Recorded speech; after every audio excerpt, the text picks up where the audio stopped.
Okay guys, our recipe for today is munggo with bagbagkong. Gisahin po muna natin yung karne mga kaibigan. Yan po, halo-halo lang ng konti. Tapos maya-maya ilagay na natin ang ating luya, saka bawang, saka sibuyas. Igisa na rin natin. Yan. Isama na po natin dyan. Gisa-gisa, sama-sama po yan. Antayin lang po nating mag golden brown yung ating ginigisa. At halu-haluin lang po natin. Yan. Para mamaya halo na natin sa karne. Para sabay-sabay silang magisa. Yan po.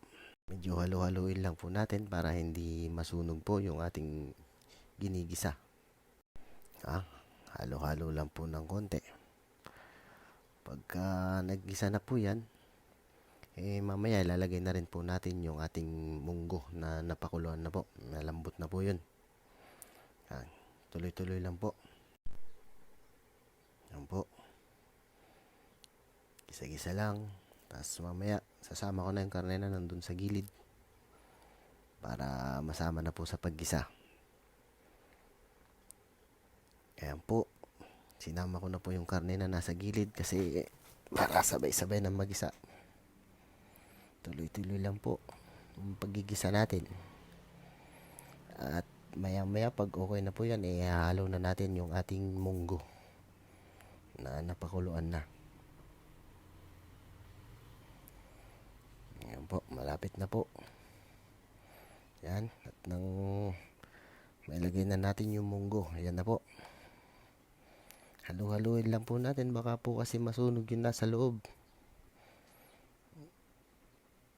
Konting halo-halo. Tapos maya-maya ilagay na natin yung ating ampalaya. Yung saka bagbagkong.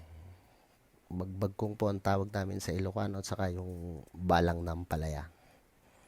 Masarap po yan. Saka magic sarap. Lagyan po natin ng konting magic sarap saka paminta. Yan po ang paminta natin. Saka konting asin para medyo maglasa po yung ating munggo.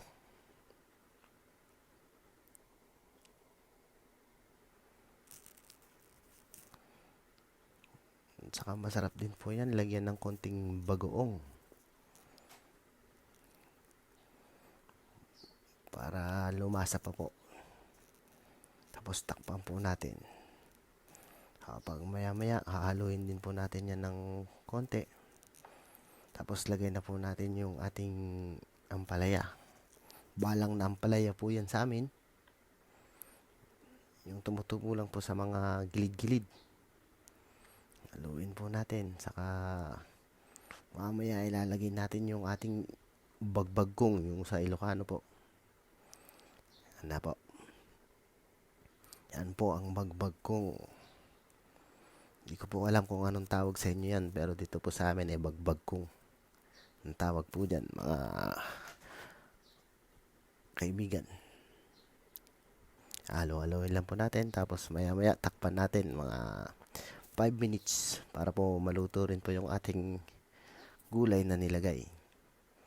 Takpan po muna natin.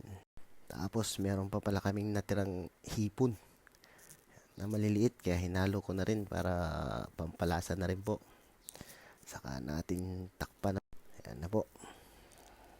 Tapos po ng 5 minuto, buksan na po natin. Ayan na po. Ready na po ang ating munggo with bagbagkong na may konting hipon na maliliit.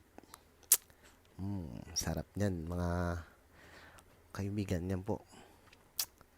Salamat po sa panonood.